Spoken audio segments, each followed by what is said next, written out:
4 years ago, I did some research and decided to take a risk and make an investment in producing my own power with solar.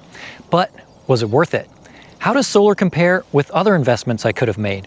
What about the unforeseen costs like maintenance? Past Dave had no idea that the decision to install solar would put future Dave on an entirely new journey in life. Welcome back to Projects with Everyday Dave. The verdict is in. Let's check the numbers.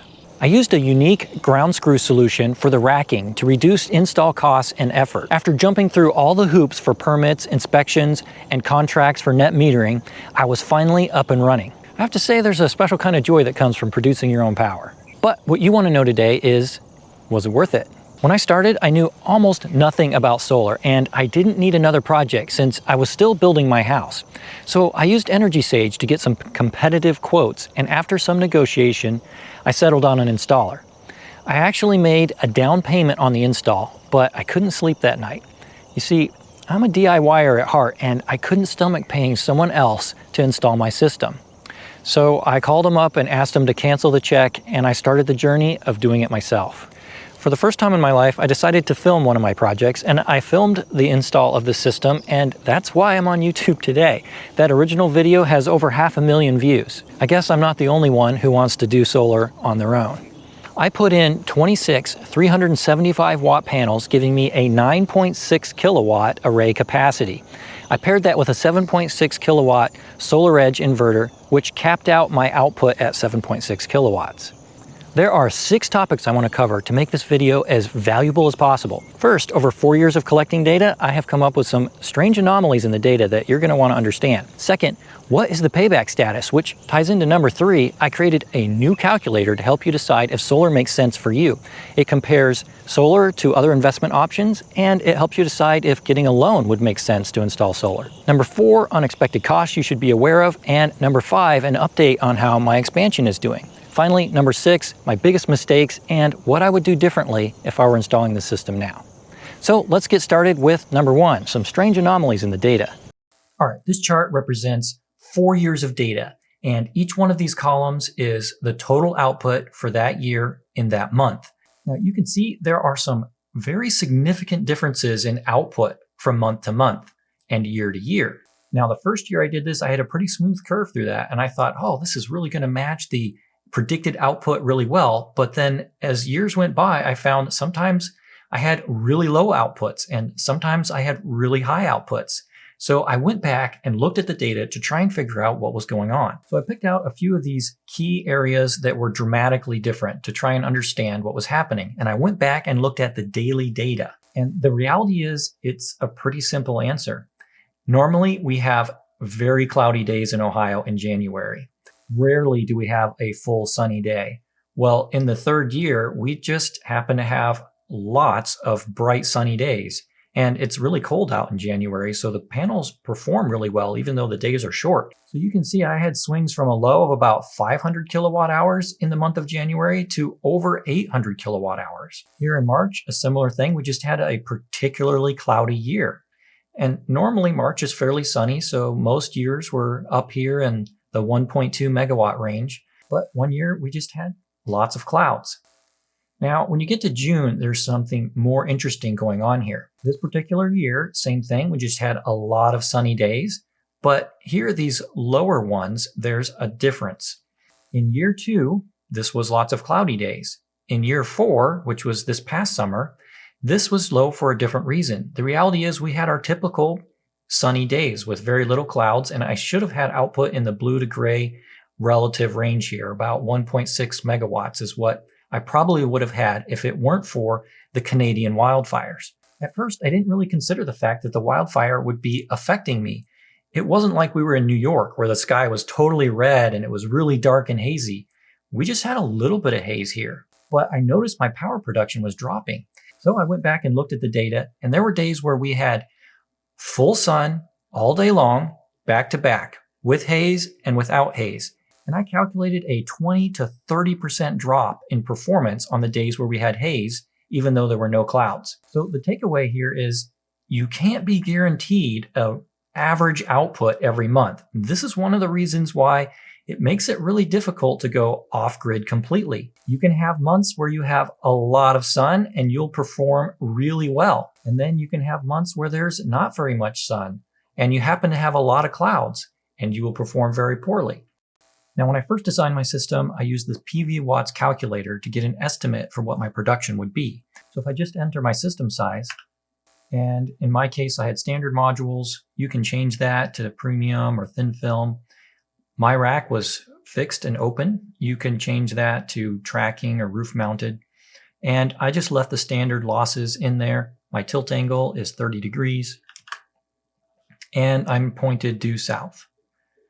There's some advanced parameters that you can play with, such as your DC to AC ratio. In my case, this is fairly close. It's probably more like 1.4. And your inverter efficiency, a few other things, but those won't make a huge difference. Then you can just go to the calculator and it'll tell me how much I put out for the total year and how much each month puts out. Then I can just copy this column and paste it into Excel to compare it to my actual production.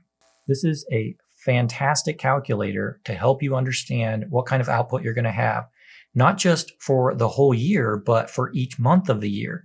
For instance, you might see that the winter production is pretty low, only 734 kilowatt hours in January. So I can go back, change my tilt angle from 30 degrees to 60 degrees, for instance, and recalculate it. And now you can see I've jumped up to 806 kilowatt hours in January. Of course, I'm going to take a little bit of a hit in the summer months, but maybe that's what makes the most sense for my needs. In my case, I'm using kind of an average at 30 degrees.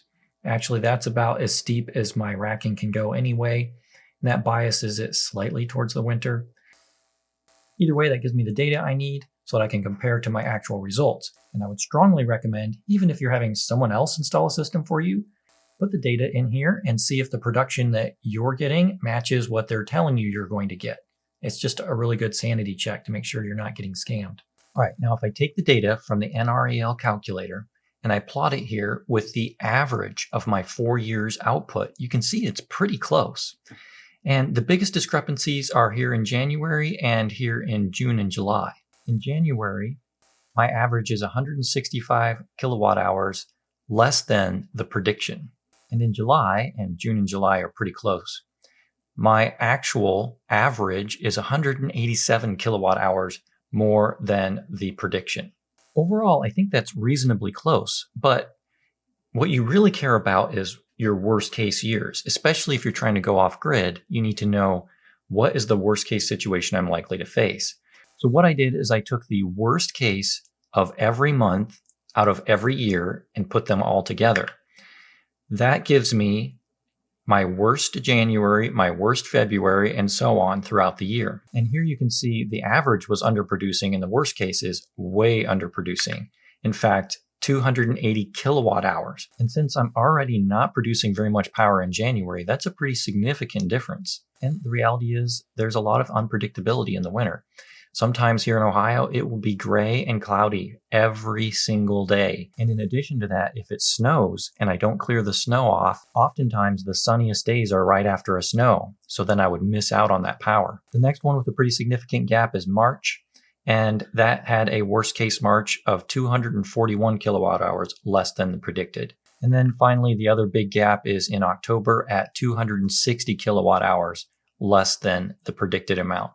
The rest are reasonably close to the prediction, even in the worst case month of the worst case year. And really that all comes down to weather. Now, one more way to look at this is the yearly production.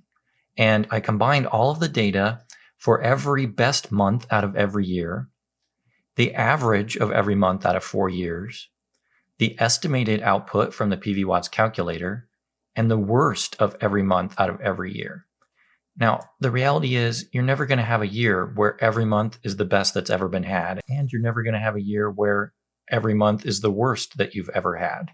So really, you just want to look at the average, but this gives you some idea of what the max and min could theoretically be. So my average output over the 4 years is 13.9 megawatt hours, and the estimate was 13.2. So overall, on average, my system is slightly beating the estimate. But there are always months where, on occasion, I underproduce the estimate.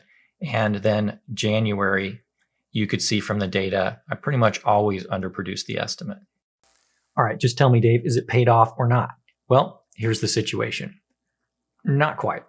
If I put in my actual numbers, I have $14,420 initial investment with a $4,326 rebate, which left me with $10,094 of actual cost. My 4-year annualized actual production is $1,964. So with the rebate, that payoff would be 5.1 years, and we're just a little over 4 years. The ROI would be 19.5%. So why am I coming to you now and not a year from now? Well, because I expanded my array and I won't be able to track the exact output of what the old system would have been. And after 4 years of data, I'm very confident at the end of 5 years, it will actually be paid off. Now, if I had had somebody install it instead of doing it myself, the payoff would be 10.4 years, and I'd be 5 years into a 10-year payoff period. Now, I'm not saying that that's no good, and in a minute, I'll show you a new calculator I have that allows you to compare all of these options.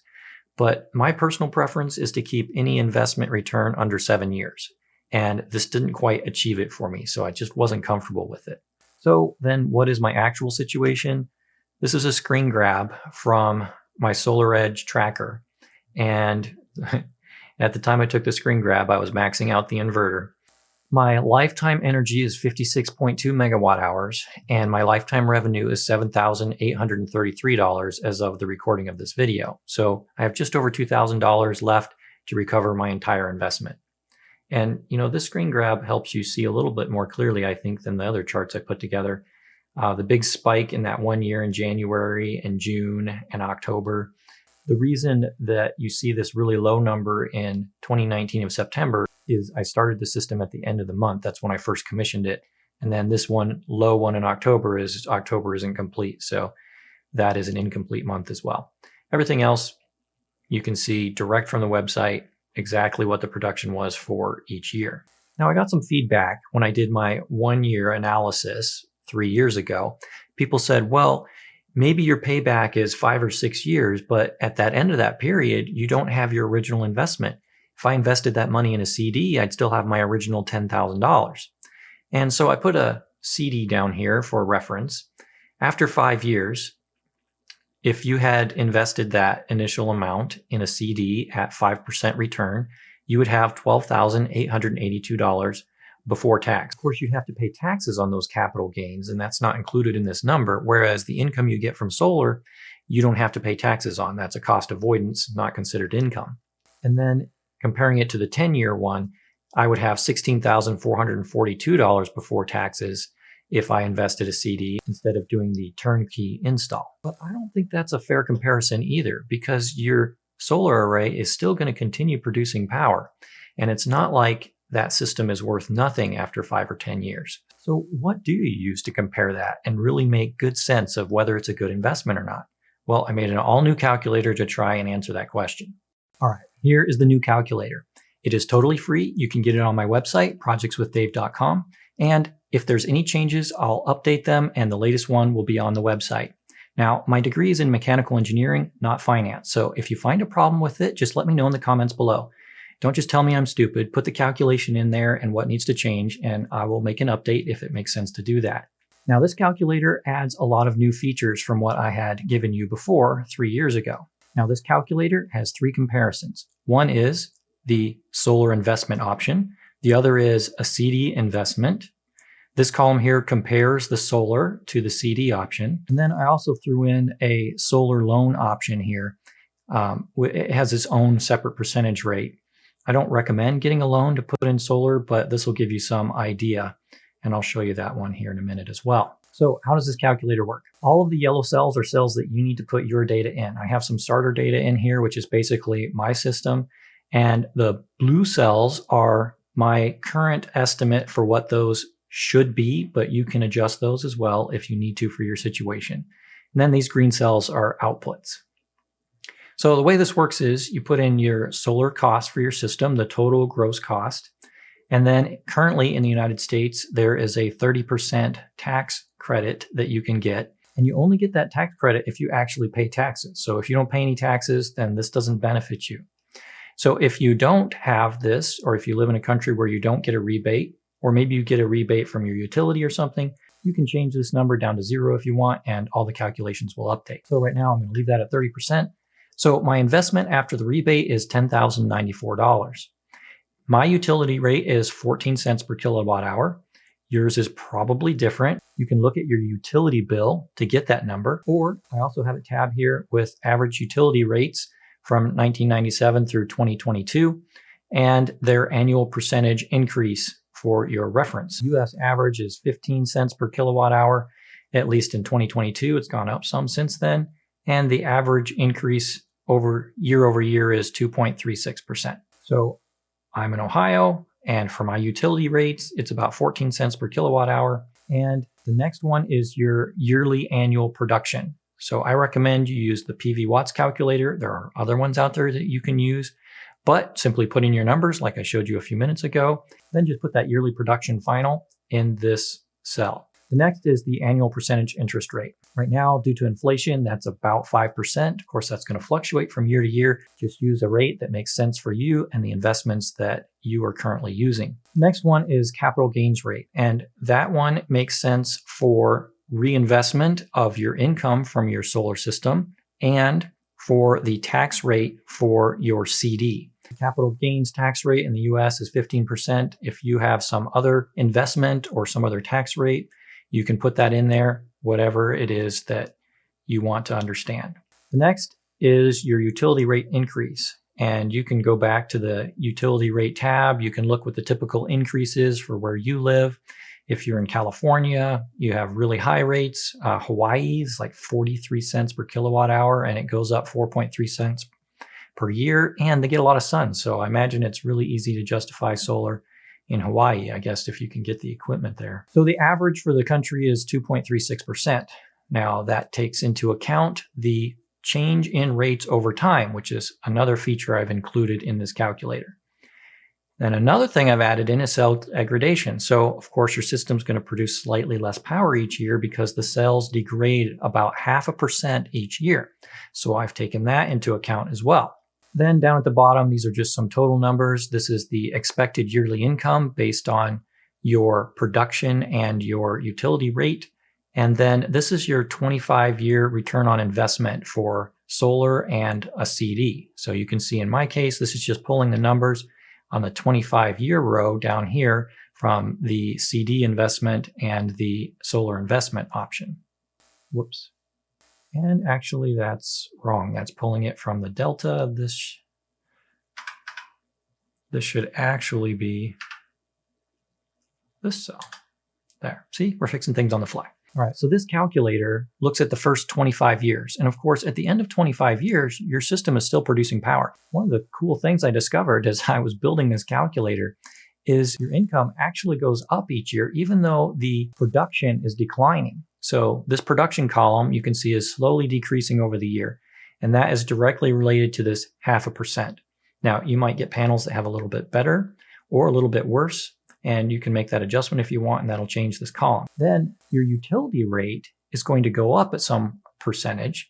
The average is 2.3%. And what is happening here is the rate in the change in utility rate is going up faster than the cells are degrading. The result is your income actually goes up each year, not down.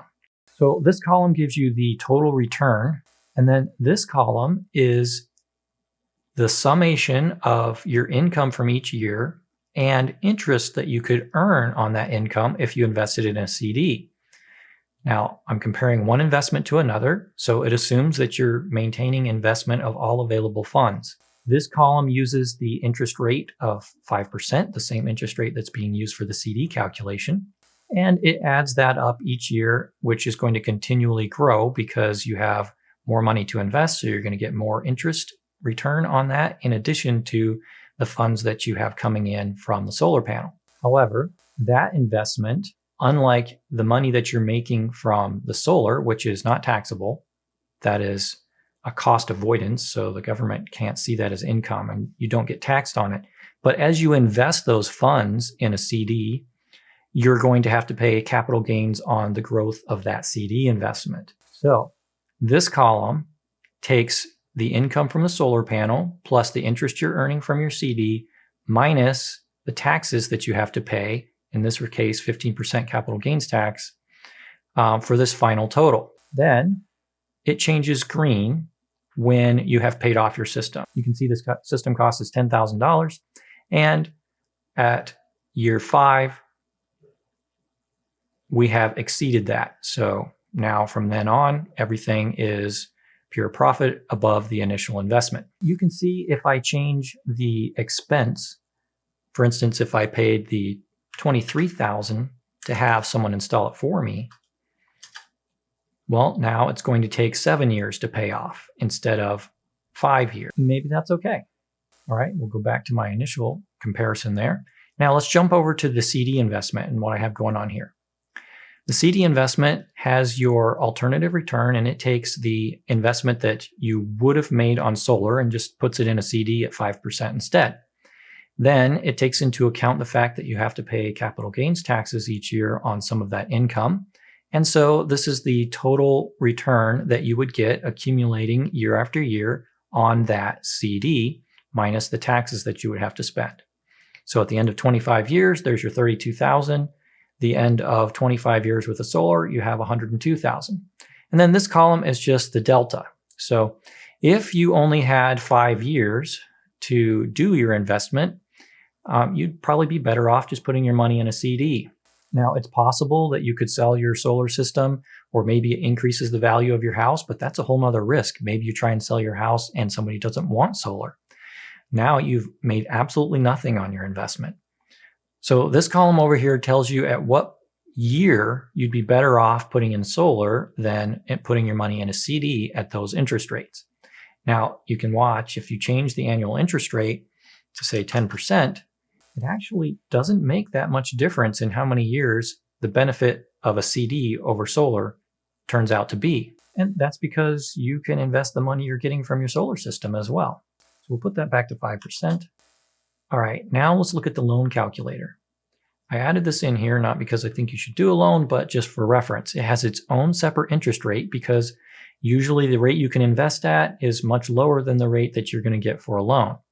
Now, this calculator assumes that you are going to take all of the money that you save from not having to pay your electric bill and put it towards the loan to pay it off as fast as possible. That would be the most efficient way to manage this investment. Now, one of the very interesting things about the loan calculator is if you get too high of a percentage rate, your solar system will never pay itself off.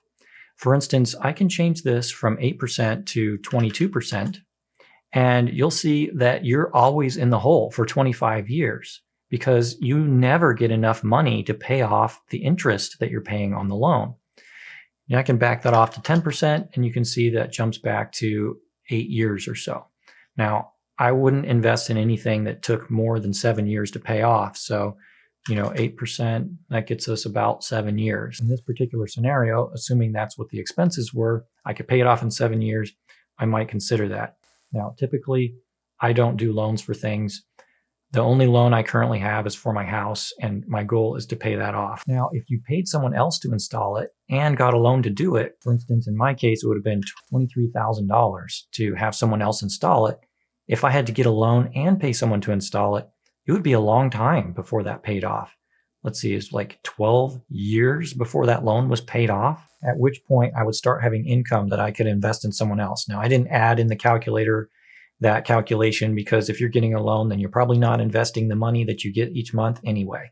So there you go. I tried to include all the little variables that might affect the performance of these different investments. If you have some better ideas, just let me know in the comments below, and maybe next time I'll make an even more elaborate calculator. At some point, you take in so many factors, it's just too complicated. But I think this is a good balance, and it really helps you see solar investment, CD investment, the impact of getting a loan, what happens if you do it yourself or pay someone else to install it, and all these different factors that come into account. And then it's really easy to visually see when it starts to benefit you with these green columns. Hopefully this is helpful. It's totally free. You can download it in the link below or on my website, projectswithdave.com. Unexpected expenses. This is a double-edged sword. At first, I wanted to say there haven't been any. I haven't had any equipment failures or maintenance issues to deal with. However, There are a few small things like clearing the snow if you set your panels at too shallow of an angle, managing vegetation growth, which I haven't had very much trouble with since I put down stone. One thing I don't like is hornets. They like to build nests up in the corners of the panels. Usually in the winter when they're dormant, I go through and knock them all down. If I'm honest with myself, there's been one very large unexpected expense, and that's expansion. The problem is producing my own power is a bit addicting, and I'm always looking for ways to expand and add features. I added a battery backup, then I expanded the battery backup. I added solar panels to my shed, then I expanded my main array. Now I'm planning on using mostly recycled materials to build a firewood shed with a solar roof. So I have to warn you, once you start, you might not be able to stop. Now for a very brief update on the performance of my expansion.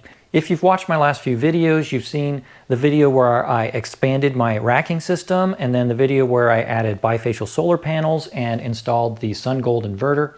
And now I'm getting power from it. Now I'm still maxing out my SolarEdge inverter, so I'm not taking full advantage of what the Sun Gold inverter could do for me. But even with just shifting 4,000 watts of solar panels over to this inverter, it has significantly changed my power bills. Before the expansion, I never had a negative power bill, and I designed the system that way. But now I'm getting power bills that I'm overproducing enough to not only cover all my power needs, but also to pay for the base fee on my electric bill, resulting in an actual negative bill. My latest bill is showing a credit of $48+ towards the winter bills where I know I won't have enough production. Unfortunately, this video is getting too long, so I'm gonna have to save my mistakes and advice for another video, sorry.